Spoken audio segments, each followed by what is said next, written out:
Welcome to CMA TV. We're here in Stamford at CMA Shipping, the largest shipping trade show in North America.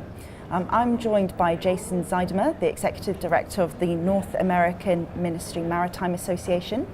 Hi Jason, thank you for joining us today. Hi, thank you for having me. I was wondering what your views were on how social isolation is impacting seafarers today. Well, the North American Maritime Ministry Association, we have 50 members that run Seafarers centers in ports around North America.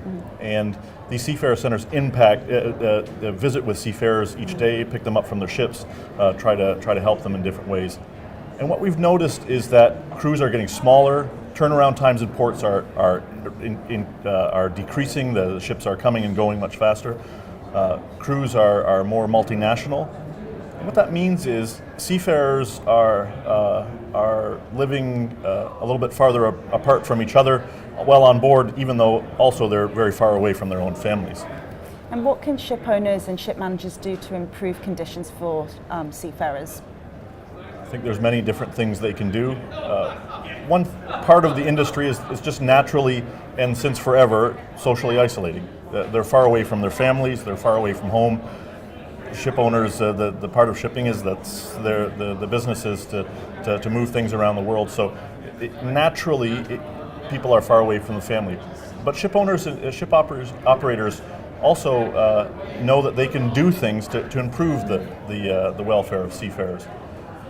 Certainly, one of the things that seafarers ask us for a lot is better access to the internet. If ship owners and operators could look at how they provide internet on board, how that's being provided, who's providing it, the speeds, how seafarers can use it, I think it can be a very good thing. Seafarers want it, they can then connect with their families better. But one where it's perhaps a little bit more challenging is we've noted in the history, the recent history of the maritime world, that there's a little bit less social interaction on board ship. So seafarers, because the crews are a bit smaller, maybe they're a little bit more multinational, they're perhaps not the same kind of social bonds on board aren't quite the same as perhaps a generation or two ago. And I think that's where more work could be done by ship owners, operators, but then the whole maritime community to think about going forward how those social bonds and the social cohesion on board ship can be improved. And to what extent do you think ship owners are responsible for providing connectivity on board vessels so that the seafarers can actually contact their families and friends? This is a good question. Part of me wishes that, for example, in the discussions of the Maritime Labor Convention that was signed in 2006, part of me wishes that the internet had sort of already been part of that equation, but it was a little bit too early for those conversations.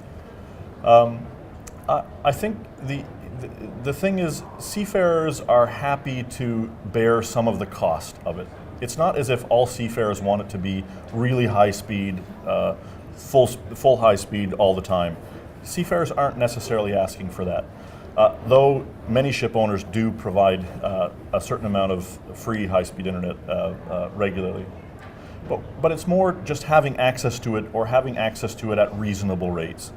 So if a ship owner operator provides internet, but it's at costs that are just prohibitive to using it regularly, it's not much better than not providing it at all. So I think ship owners and operators, again, I think there is a cost-effective, happy medium where they can provide something that is good for seafarers, but one also that they can deal with financially. And you mentioned there seems to be a trend towards less social cohesion on board vessels now.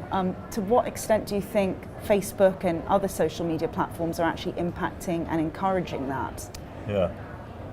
Again, a very good question. I think I have perhaps somewhat of a different perspective on this. That sometimes I hear at some of these industry events where some ship owners, operators, or others are saying, well, because the internet, we see we call it social media as sort of the anti-social media, where it actually is driving people apart. Maybe we should limit the amount of internet, or that this is maybe a bad effect. I suppose we could have that question.